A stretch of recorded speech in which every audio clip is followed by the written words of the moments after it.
So, who's here at position neutrality for the first time tonight? Anybody? All right, a few of you. Welcome.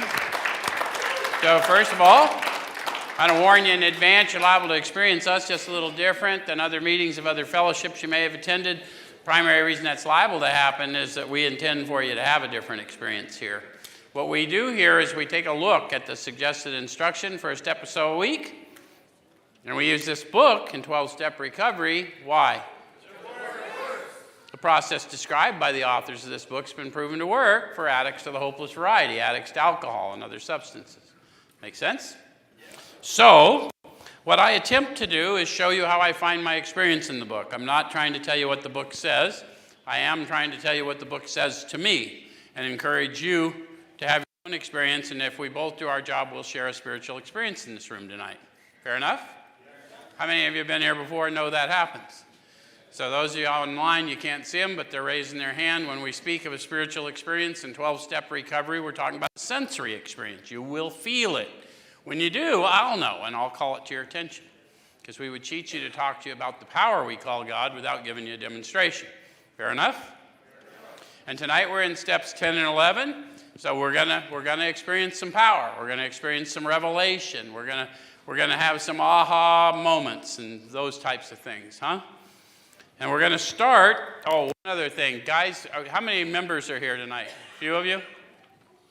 So members, if you haven't been told, at this group and at the Saturday night recovery church group, your families can join you, so they can spend time with you in your recovery and in your church life and what have you, while they're waiting to receive you home or at least watch the next phase of your reentry. So just know that they can come in at 6:15. They can hang out with you in here both Thursday night and Saturday night, huh?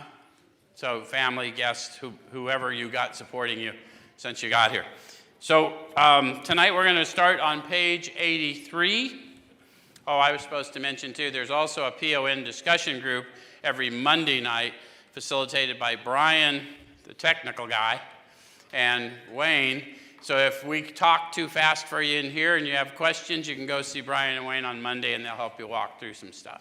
Okay? So we're on page 83 of our book. For everyone that's following along in a book, it's a good idea to follow along in a book so you can make sure I'm not misleading you in any way. I've been known to mislead people, Lance. I mean, it's just a fact. Okay, so on page 83, it says, if we're painstaking about this phase of our development, we'll be amazed before we're halfway through. Halfway through with what? Sean doesn't know all the answers. Did you hear him? Yeah. Steps 4 through 9. Anyone else got thoughts? Okay. We're going to know a new freedom and a new happiness. What's new mean? Unlike anything I've ever experienced before. So it isn't, do you get this? This is a new freedom. This is a new freedom. Unlike anything I've ever experienced before. So it's not just freedom from chemicals. Any of you experienced freedom from chemicals and it felt unfamiliar? They didn't say unfamiliar, did they? How many of you, as you grew in the Spirit, got free of your limiting thoughts about yourself? Relieve me of the bondage of self that I may better do thy will. That's starting to happen now. Huh? That's real. Somebody who's feeling that? I feel you feeling it. Okay, that's happening in you. It's not happening from up here. So these are these promises as we're getting relieved of the bondage of self. It's not just words, it's a sensory experience, yeah? Okay. And then it says that we'll not regret the past nor wish to shut the door on it. Why? How many of you have found usefulness in your past? Come on, everyone here. This whole thing is based on the pure model. Same as Alcoholics Anonymous. One person who's experienced incarceration can generally win the confidence of another person who's experienced incarceration in a few hours. Right? Because there's some credibility there, huh? One alcoholic, armed with the facts about himself, can win the confidence of another alcoholic in a few hours. And until that's happened, little or nothing can be accomplished. How many of you wondered about your addiction and just gave up, and then finally met someone who was restored from addiction, and for whatever, you couldn't understand a damn thing they said, but you knew you needed to know more about what they were talking about. Okay. All right. So that's why I don't regret the past, because it's the ability to avert suffering for thousands. Okay. All right. So we'll comprehend the word serenity, and we will know peace. What is it to comprehend serenity? You'd almost have to experience it, right? Because it's not a state of being such as serenity isn't comprehensible, is it? It defies description, yes? How does one know peace? By experiencing it. You'd have to, right? You'd have to experience something, some absence of conflict. How many of you, as you've processed in here, you've found that you're in less conflict in your thought life? Okay, I like to point this out because some drunk hung these on a wall one time and called them the 12 promises. And you got to remember, some drunk did that. They're not 12 promises. They're not the promises. They're the 9th step promises. And the reason we want you to know that is they're states of being that you will find yourself in as a result of your spiritual development. And if you don't know that, you won't know what's up. Right? Usually other people will point it out to you before you know it. How many of you had that happen to you? Come on, how many of you just one day were radically different and you're out doing your thing and someone said, wow, you're really different? What happened? I don't know. I don't know what happened. I just know who did it. Right? Okay. All right. So no matter how far down the scale we've gone, we'll see how our experience can benefit others. We've already talked about that. How many of you are out now working with others and maybe you had a rocky start? Who went down the scale a ways? Come on, look who I'm talking to. How many of you have seen how your experience can benefit others? So this is true, right? This is release. All right, so the feeling of uselessness and self-pity will disappear. We'll lose interest in selfish things and gain interest in our fellows. Why do we do that? How many of you have discovered the flow of the Spirit you experience, that inebriation in the Spirit when you start helping another and you see them get it and the light comes on in them and you feel the flow of the Spirit through you? How many of you have done that? That feels good, man. Absolutely. And we know that's going to feel good. That's why we're looking for another one, right? Yeah. Yes, sir. All right. So then it goes on to say our whole attitude and outlook upon life will change. Why? Our perspective changed, right? Once I know who I am and whose I am, I know the world has no power to make me think or feel a certain way. It only has power to reflect how I'm thinking and feeling. So as soon as I start thinking y'all are causing my suffering, if I'm disciplined in my thought life, I start going inward. Check in with creation, or creator. Creation straightens out, right? That's what we're going to get into tonight. All right, so fear of people and of economic insecurity will leave us. We'll intuitively know how to handle situations which used to baffle us. We'll suddenly realize that God is doing for us what we could not do for ourselves. How many of you have had that sudden realization? How many of you came here a little atheist or agnostic and all of a sudden this was happening and you didn't have anyone to credit it, but everyone told you it was God and you've been feeling the power and you're still doing your due diligence? Any of you get restored to someone better than you ever thought you wanted to be?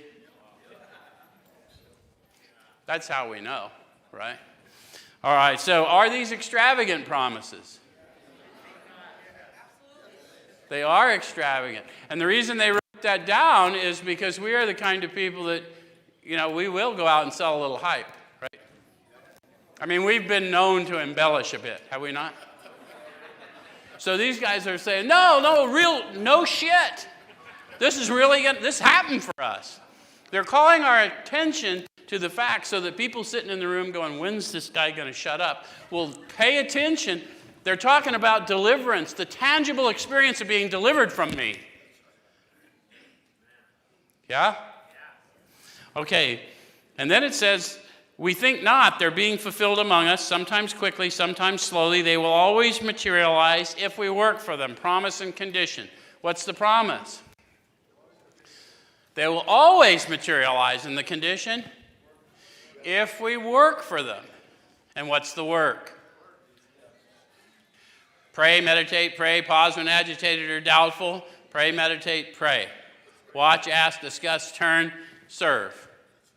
Right? Okay. All right.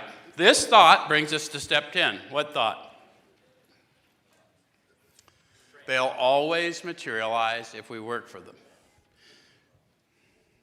So some of the work is disciplining my thought life. How many of you have started to have a shitty day, then remembered you needed to look inward, redirect, and all of a sudden, a better day materialized?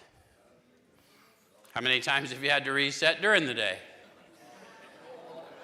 Sometimes many times each day. Very good. All right. So it says this thought brings us to step 10, which suggests we continue to take personal inventory and continue to set right any new mistakes as we go along. If I'm going to continue, I must have started. So when did I start? Taking personal inventory. They showed me how to do a suggested way in 4, did they not? So they're going to suggest that I continue to do that, yes? And then it says, and continue to set right any new mistakes as we go along. Do you notice they made a promise in that little sentence? They promised me I was going to make new mistakes. How many of you got here and you thought that addiction was the only issue you had, and then you found out you had this persistent human condition that you're still stumbling over? Because the steps didn't do anything for your addiction. The steps are trying to cure your control addiction, which is a human frailty. Does it make sense? Okay, so we vigorously commenced this way of living as we cleaned up the past. So the steps are not a workbook exercise, they're a manner of living. It's suggested that we get a look at who we've been, what I was like, what happened, what I'm like now. I get an idea what I'd like to be like, and then I grow in consciousness of this guidance from within. Yes, power, peace, happiness, sense of direction flowing from within. It's all starting to make sense now. The steps are all inclusive. They're not mutually exclusive. They build levels of consciousness, rise and fall. How many of you had many years sober, still woke up an asshole? Okay, that's a human condition that's going to require discipline. Okay. I know you have, Sean. Okay. So, it says we have entered the world of the Spirit. So what's it like to have entered the world of the Spirit? Calm, serene, joy, grace, serenity. Do you guys get what he's talking about? Have you experienced those promises? Not regretting the past, not wishing to shut the door on it, comprehending the word serenity, knowing peace. That's what it's like to enter the world of the Spirit. We're trying to make it real for people, right? They told you they were atheists and agnostics and believers thinking they were lost in their addiction, and they were restored to sanity. And the sanity is that they're still living in this new and wonderful world regardless of present circumstance. Yes? Okay. So then it says our next function is to grow in understanding and effectiveness. So understanding of what? Effectiveness at what? Everyone went silent. How many of you have grown in understanding of yourself as a result of the process? How many of you have grown in understanding of others as a result of the process? How many of you, as you've gone through the process and experienced the tangible effects of this power we call God, have grown in understanding of this power we collectively call God? See, when the authors said God as we understood him, they were telling you about that experience. Not a God of your understand him, a God as they understood him. When I awaken to the tangible experience of the Spirit in and on my life, now I know the God they understood. Does that make sense? Not a God of my understanding, a God of my experience. Yes? Okay. So then it says, what did I do wrong now? Oh, it doesn't say that.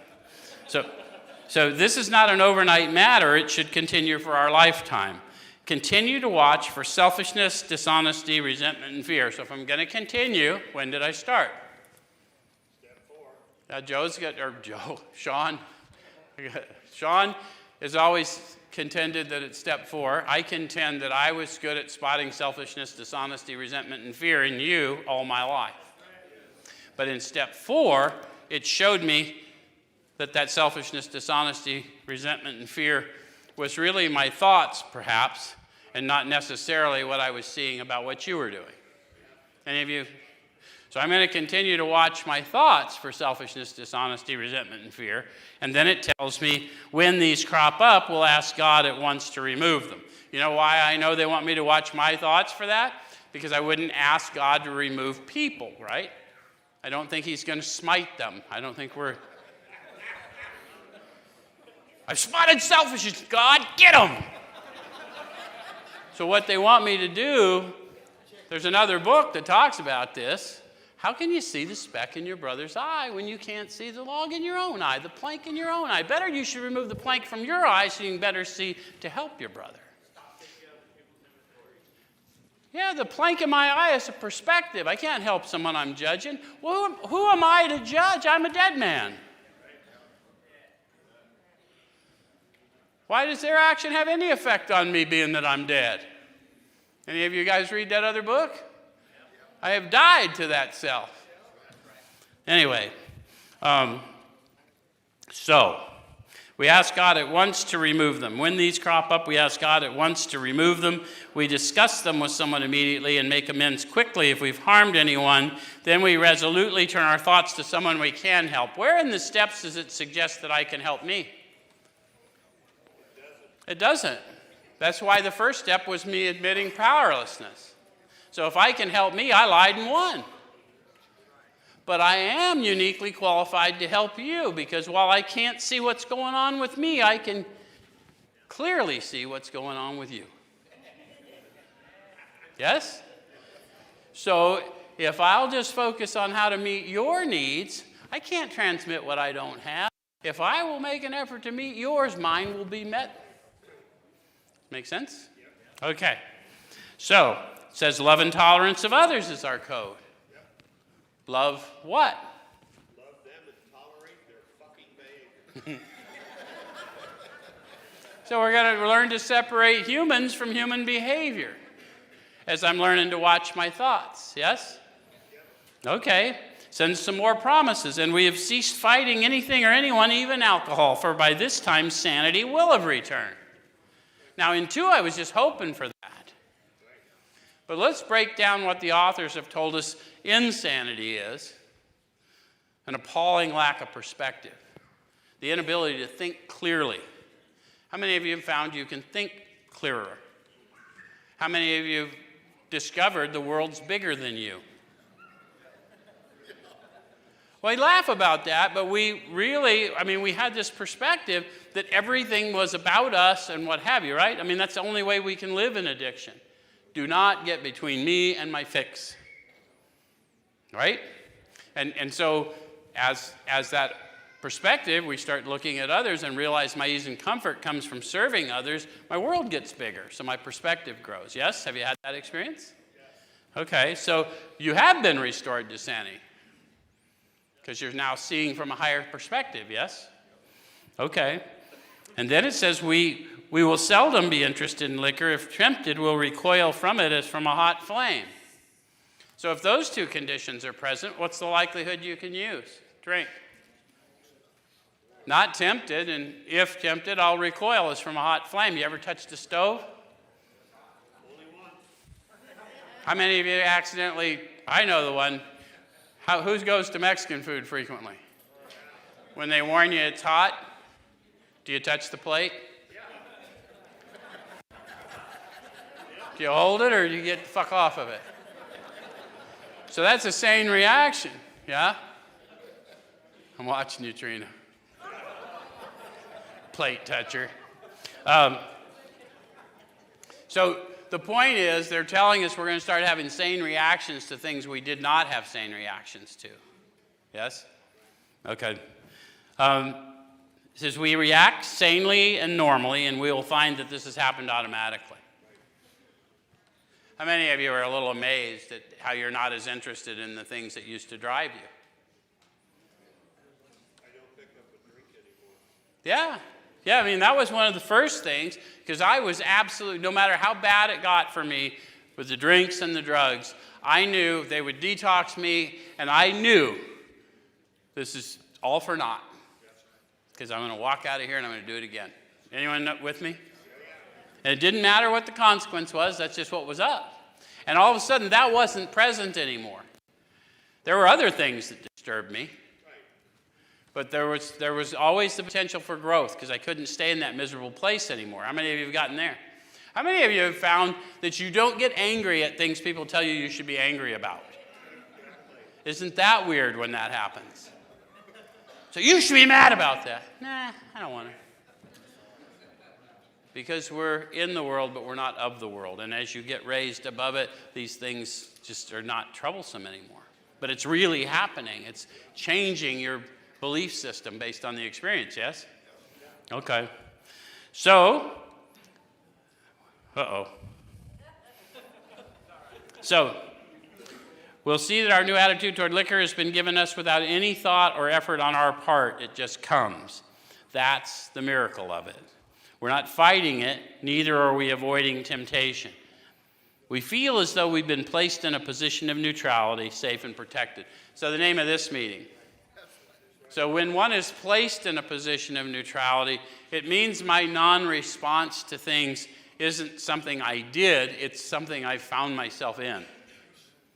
Does it make sense? Okay.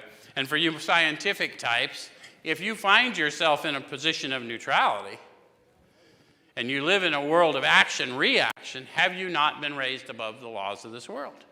Because at the cellular levels, you're action-reaction. But have you had the opportunity to experience being kinder than you felt like being? How many of you have been angry as hell but not said anything? How many of you that's changed behavior? Okay, so that they're telling you what it is when you start elevating your spiritual game. Yes? Okay. So we have not even sworn off. Instead, the problem has been removed. What's the problem? My selfishness and self-centeredness. Yeah. What drives selfishness and self-centeredness? Yeah. So I had a fear problem, didn't I? Caused me a loss of identity. I started trying to prove to you I was something I was not. You still didn't like the one I tried to prove to you I was, but now I didn't like him. Any of you ever live in that insanity? Try and act like a certain way to impress somebody who was never going to be impressed by you? Okay. So the problem has been removed. It does not exist for us. We're neither cocky nor are we afraid. The reason I call your attention to a fear problem is that's what fear would do, fight or flight. We're neither cocky nor afraid. I got nothing to do with it, so I got nothing to do with cocky. And I'm not afraid because I know who I am and whose I am, and right? Okay, unless I don't stay disciplined, and then I can go off the rails. Anyone else? I do have a doubt problem still. Anyone? In spite of all the things God has done for me and for others through me in my life, I can walk through this life and see one little thing looking amiss and doubt that he's ever going to deliver me from this. In fact, I'm not listening to anything. I just need to go burn it all down. Anyway, okay. So, we're neither cocky nor we are afraid. That's our experience. Notice how they didn't say that's our opinion or that's our observation. Each one of them testified to their experience with this deliverance. In non-religious terms, is that helpful? Okay. And then it says this is how we react so long as we keep in fit spiritual condition. So if you're not reacting that way, what does that tell you? That you're not in fit spiritual condition. And given that my life requires I remain in fit spiritual condition, and it's not a one and done, then if I'm not reacting sanely and normally, it's not your fault. There's something wrong with my spiritual condition. Does it make sense? It makes our problems come home. Okay. So then they go on to tell us that experience. It's easy to let up on the spiritual program of action and rest on our laurels. So what are they warning us about? Past accomplishments aren't going to keep us fit. Well, and they're really teaching me to watch my thought life all day long as I go along, and I will suffer in my thought life if I don't discipline my thought life. So I can't afford to rest because my disciplines are what keeps me from attaching to things in the world that disturb me. How many of you have been disturbed today? Okay. So we're headed for trouble if we do, for alcohol's a subtle foe. How many of you have had some time in recovery and then just went off the rails? Okay, so they're talking to all of us, right? We got to remember, it's control that we're addicted to, not alcohol. That's a symptom of my control addiction. That's how I controlled my emotional nature. That's how I blocked the consciousness of my intolerable situation. Anybody else? And if it wasn't alcohol, then it was some opiate derivative or, pretty much whatever the fuck there was to get a hold of. Because I was never that particular. I couldn't afford to be, Lance. So we're not cured of alcoholism. What we really have is a daily reprieve contingent on the maintenance of our spiritual condition. So, what's a reprieve? I'm not going to kill you today. Yeah, it's kind of a stay of execution, isn't it? How many of you can relate to going out every day in a mad quest to kill yourself? On the installment plan, right? Okay. And it made perfect sense at the time, didn't it? Anyone ever try and talk to you logically about how it wasn't safe to use? Because of my cognitive distortion. Sorry to all my counselor friends, but we got to start with a restoration before we start looking at cognitive distortion. Anyway, I'm pretty fucking distorted. Okay, so every day is a day when we must carry the vision of God's will into all our activities. So which day? Every day we must carry. Now they're talking about them. That's what they've learned they must do. But if we want to join them, then I must carry the vision of God's will into all of my activities. Well, that seems like a tall order, doesn't it? It sounds like an easy thing to say and a really impossible thing to do. The vision of God's will. Do you want to see the simple suggestion on how they do that? Okay, what it says is, how can I best serve thee? Thy will, not mine, be done. A simple little prayer. Now, I'm going to point out something to you. Most of us do not talk in King James language. How many people here talk in King James language? Sean and one or two others. Okay. All right, y'all don't have to listen. For those of you who do not talk in King James language, talk to God the way you talk, because God knows how you talk. And how can I serve? Thy will, not mine, be done. Your will be done. However you talk, the reality is whatever's going on is God's will. Yes?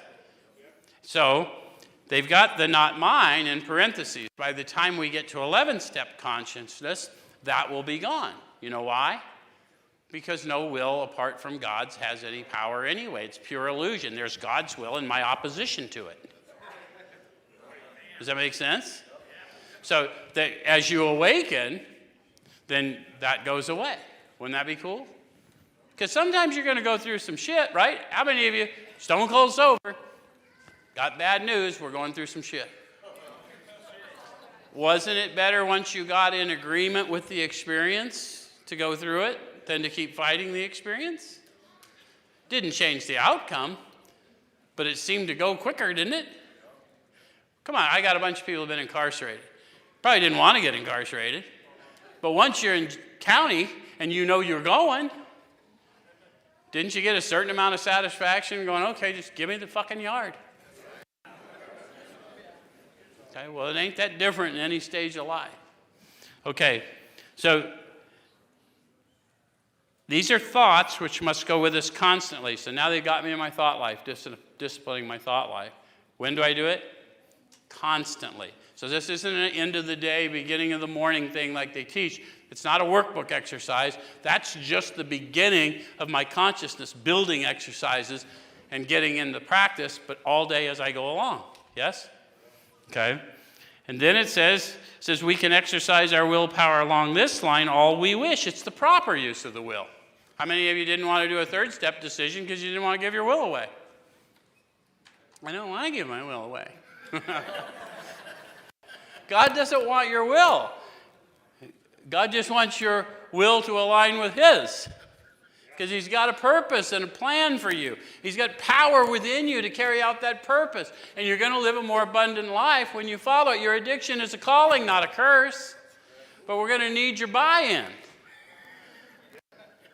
Yes? Or you continue as you are, blotting out the consciousness of your miserable, intolerable existence as best you can. Yes? Okay. All right, so much has already been said about receiving strength, inspiration, and direction from Him who has all knowledge and power. They said much has already been said. What did they say?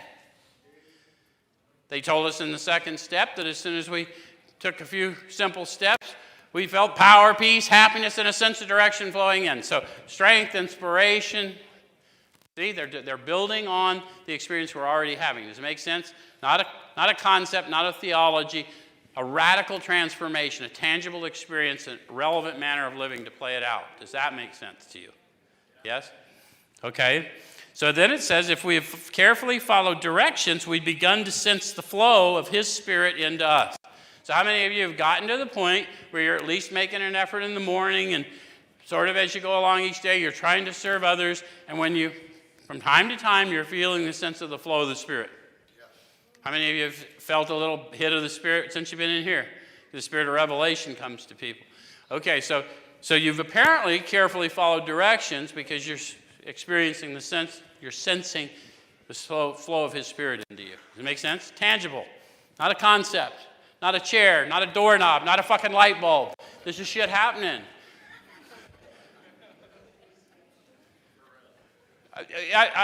We hear it all the time and it drives me crazy. If someone told me, hey, go drink that drink, it's the same as rubbing a doorknob, Joe.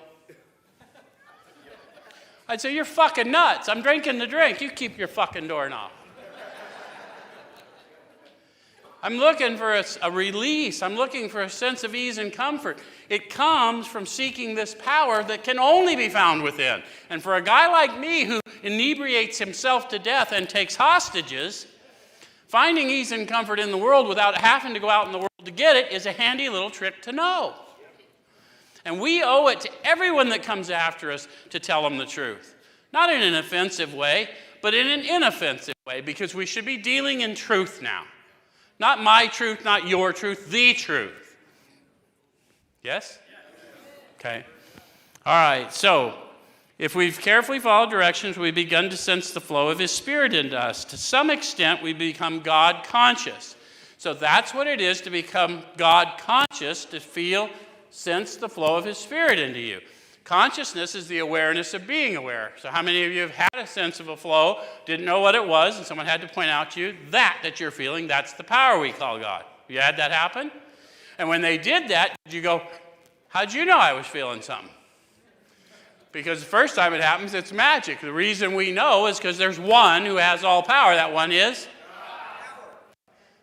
So that's how we immediately know one another, even when we don't know one another, by the sense of the Spirit when we come together. Yes? Okay. Makes it easy to have this fellowship in the Spirit when we carry the signet ring of the Spirit. Yes? All right, so it says we've begun to develop this vital sixth sense. What do they mean by a vital sixth sense? God consciousness is a vital sixth sense, necessary for life. There's a little rendering in the book where Jesus took a coin and he says, whose picture's on it? They said, Caesar. He said, well, render unto Caesar what's Caesar's. Render unto God what is God's. Make sense? That's how vital it is, the source of life. Why would I want to be conscious? Because I want to be full of life. That's all I wanted all my life. Why did I do all those drugs? I wanted to be full of life. I wanted to be free of my limiting thoughts. I wanted to be in power. Absolutely. Okay. So then it says we must go further, and that means more action. Uh-oh. These guys are seeming a little like zealots, aren't they? Step 11 suggests prayer and meditation. We shouldn't be shy on this matter of prayer. Better men than we are using it constantly. It works if we have the proper attitude and work at it. So what's the proper attitude? Honestly want to and willing to make the effort. It's never changed from the very first step when they laid the spiritual toolkit at my feet, and I picked it up. This I did because I honestly wanted to and was willing to make the effort.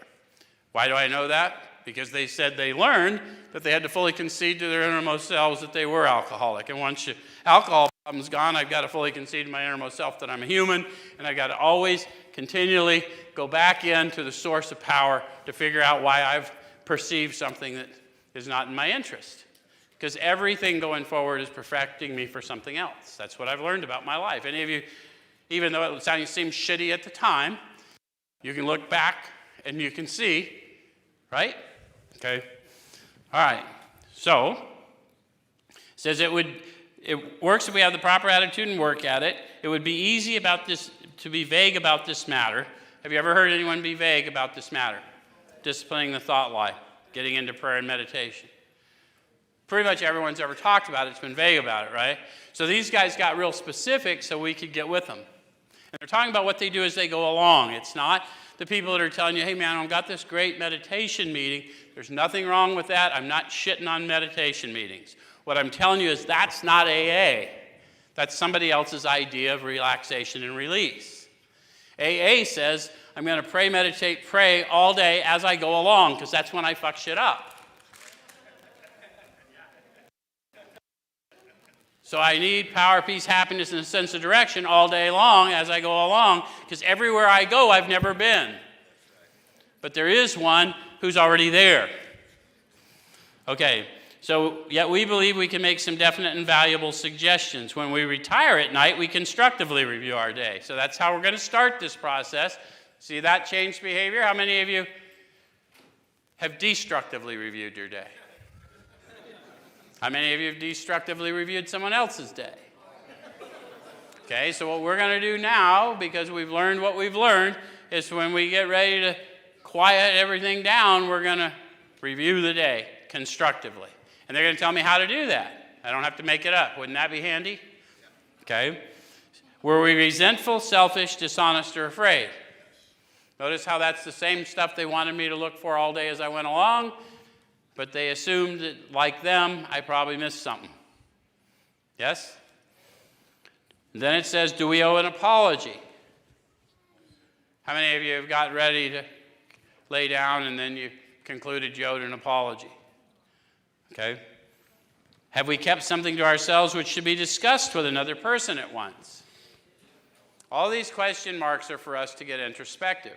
And if you're working with somebody and you're brand new to this, you probably have someone having you check in with them every night for 30 days or so just to get started in the practice. Is that true? Anyone in your steps and you're checking with somebody? And it's just to help with your discipline, right?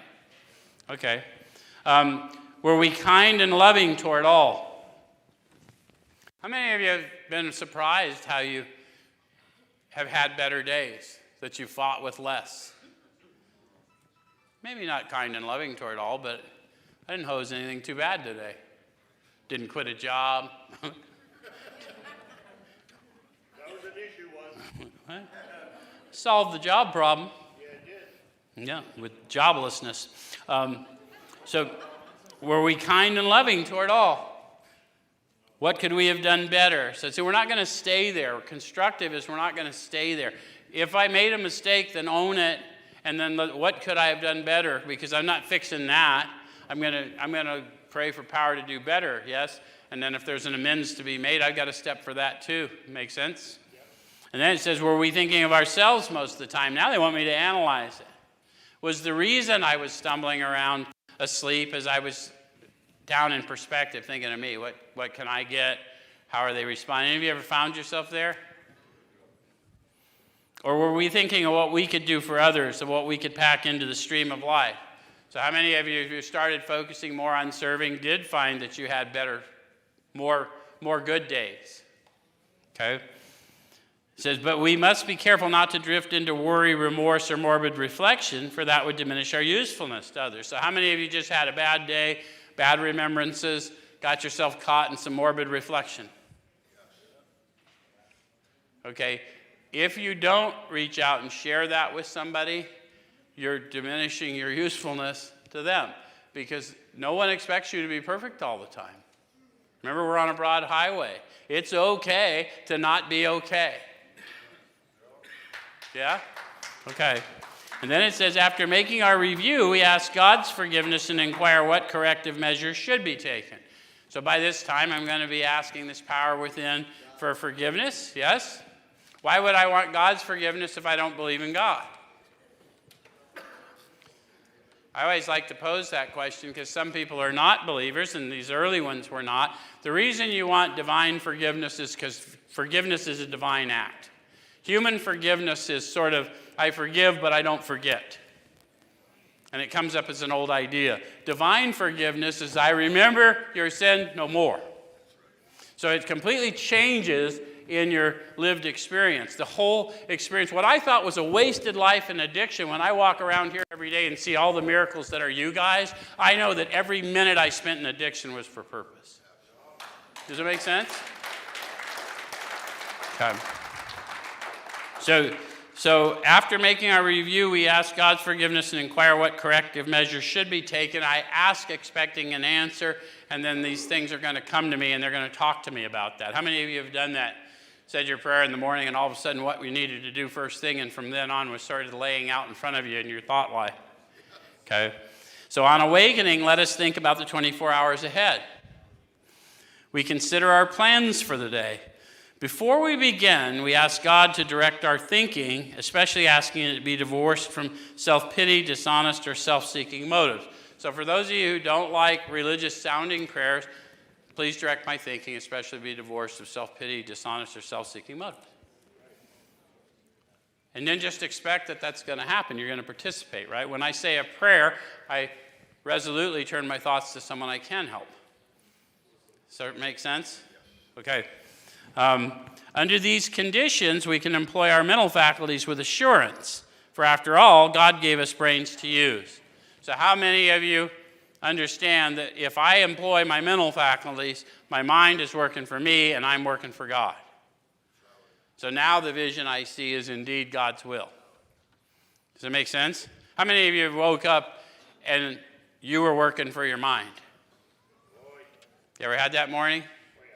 I bet those sons of bitches found out about that at work. Fuck it, I'll quit. I bet she's cheating on me. Fuck her. Or him, or whatever. See, the mind is a tool. But the interesting thing about the tool that is the mind is that if you don't use the mind as a tool, the mind uses you as a tool. So the reason we want to discipline the thought life is I've been a tool enough of my life.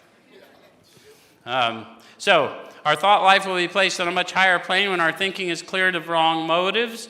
In thinking about our day, we may face indecision. We may not be able to determine which course to take. Here, we ask God for inspiration, an intuitive thought or decision.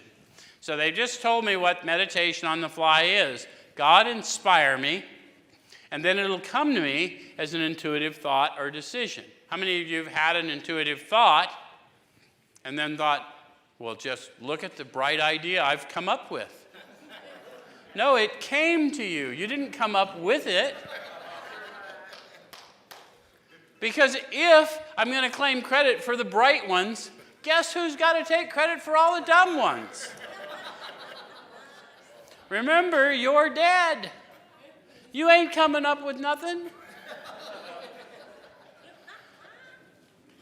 Does it make sense? That's what we awaken to. We awaken to a death of self. Yes? Okay. So we relax and take it easy. Why do we need to relax and take it easy? Because it'll come to me and then I'll think I need to rethink it. You ever get an intuitive thought and go, oh, I can improve on that? Okay. We're often surprised how the right answers come after we've tried this for a while. So how many of you have gotten disciplined and got the right answers? Did it surprise you? So what used to be the hunch or the occasional inspiration gradually becomes a working part of the mind. That's a promise we don't see. We should claim that. That stuff becomes a working part of the mind, and then you start walking in the intuitive self. And if you're walking in the intuitive self, guess what you're seeing? Patience, kindness, tolerance, love. Yeah. Yep. So being still in experience and having just made conscious contact with God, it's not probable we're going to be inspired at all times. Why'd they tell us that?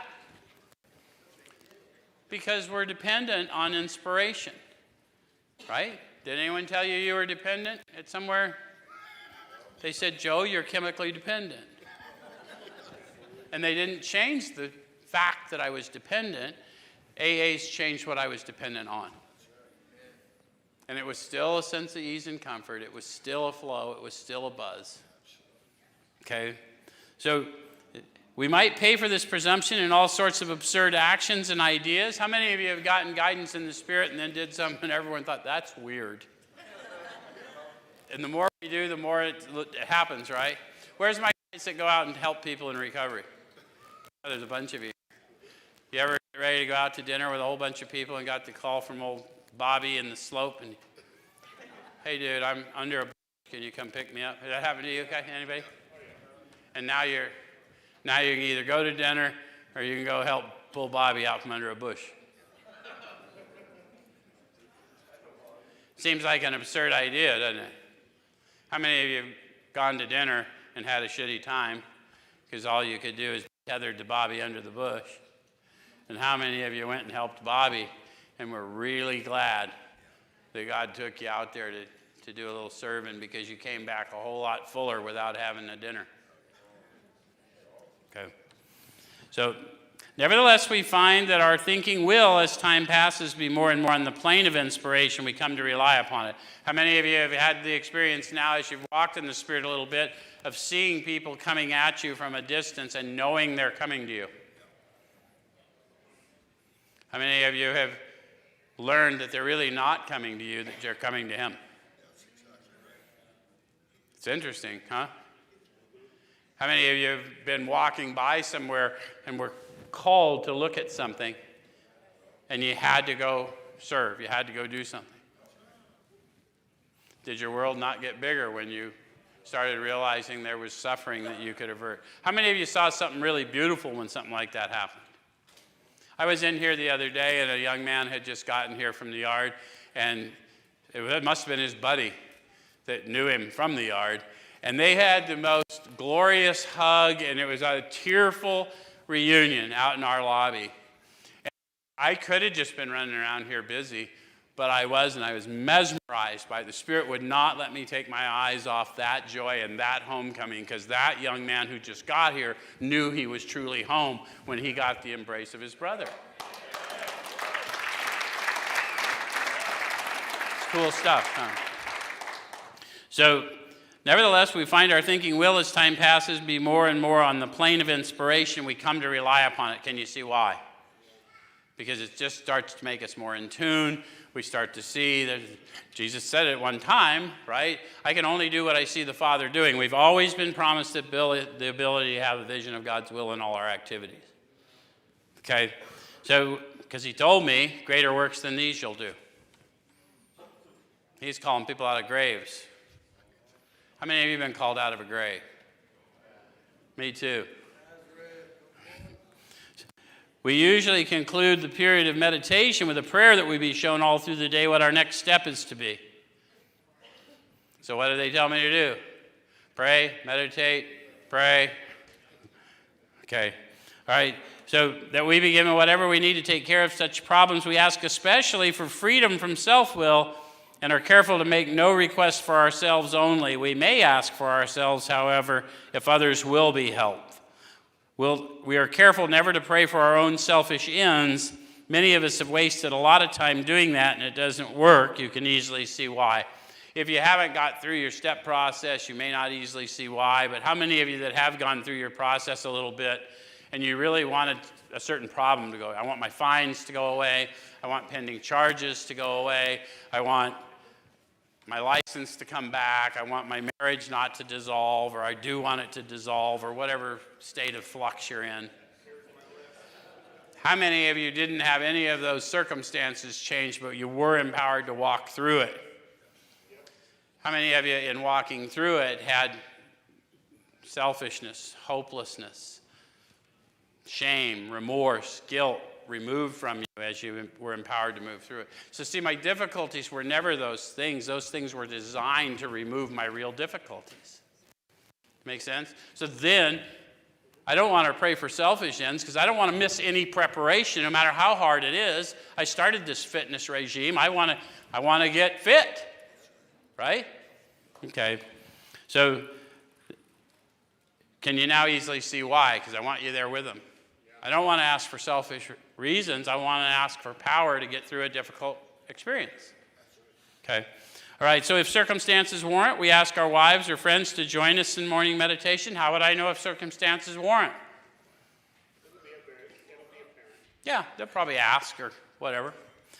If we belong to a religious denomination which requires a definite morning devotion, we attend to that also. If not members of religious bodies, we sometimes select and memorize a few set prayers which emphasize the principles we've been discussing. So we've been sort of pointing that out to you as you go along. There are many helpful books also. Suggestions about these may be obtained from one's priest, minister, or rabbi. Be quick to see where religious people are right. I like to point out to people, it says, be quick to see where they're right, not that they're right. And I want you to understand the only way you're going to know that they're right is to confirm it in the very same spirit, because we're talking about the same power. So what I want you to do is read their books and confirm it with the Spirit within you, who is the author of their book, and then test it with your own experience and see what the truth is. Not your truth, not their truth, the truth, right? Find some teachers just like you would. Does it make sense? Okay. And then it says make use of what they offer. I want to confirm the profound experience I'm having with a longer, scientifically proven, effective method, yes?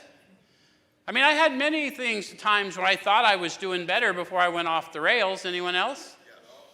So I don't want that to happen again. So I want to confirm the experiences I'm having with ancient tea. I want to know where I'm standing is solid. Yeah? Okay. So now we're going to talk to us a little more about the manner of living. As we go through the day, we pause when agitated or doubtful. Have you ever been agitated or doubtful? How many of you didn't pause? Okay, so we're going to pause when agitated or doubtful and ask for the right thought or action. Yes, because remember, the world has no power to cause how I'm thinking and feeling. It's simply reflecting how I'm thinking and feeling. So I'm going to pause and ask for the right thought or action. I'm going to ask, God, please empower me to be kinder than I feel like being. Or to be quieter than I feel like being. Or whatever, okay? We constantly remind ourselves that we're no longer running the show. What did they say? Constantly. How many of you have noticed that you can have attack thoughts fairly constantly? So we go through the day, we pause when agitated or doubtful. Even when you're at peace, remember that the agitator in your washing machine is just a gentle stirring. Pay attention to the gentle stirrings within, because that's when you're going to catch the homecomings. That's when you're going to catch the acts of kindness and love all around you, because they're there. Okay? And it says, constantly reminding ourselves we're no longer running the show, humbly saying to ourselves many times each day, thy will be done. Notice the not mine is gone. I no longer live in the delusion that there is a will apart from God's. There's just this life of power and purpose to which I've been assigned. Does that make sense? Okay? And it says, we're then in much less danger of excitement, fear, anger, worry, self-pity, or foolish decisions. How many of you would like to be less danger of those things? You know why I want to be in less danger? Because it just gets me in trouble. Foolish decisions get me in trouble.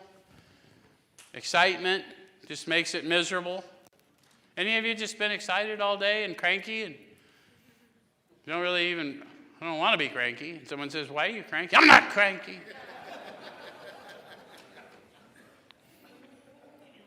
So I don't want to be there because it's a state of agitation that, number one, is unnecessary, and number two, is uncomfortable. Yeah? Okay? And then it says we become much more efficient. How many of you have discovered that? When you quit fighting with everything going on in your life and just started going along to get along, and then started finding purpose in what you were doing, that all of a sudden you were less tired at the end of the day, you got more done. How many of you just started going to your recovery meetings? And then you started making your commitments, right? And you didn't miss your commitments, and then you'd stay out, go to coffee after the meeting, right? And stay out all damn night, and you get up and still make it to work in the morning, and still make it to your meeting that night. How many of you do that? That wasn't always the way, was it? Because we become more efficient because we've grown in the Spirit. Tangible. We do not tire so easy, for we're not burning up energy foolishly as we did when we were trying to arrange life to suit ourselves. It works. It really does. What works? The spiritual life. Life in the Spirit works. Okay. We alcoholics are undisciplined, so we let God discipline us in the simple way we've just outlined. So what is the way they just outlined? Pray, meditate, pray. Pause when agitated or doubtful. Pray, meditate, pray. Does that make sense? Pray ceaselessly. Stay in it. Discipline the thought life. Okay, but this is not all. There's action and more action. Faith without works is dead. The next chapter is entirely devoted to 12, and that's where we're going to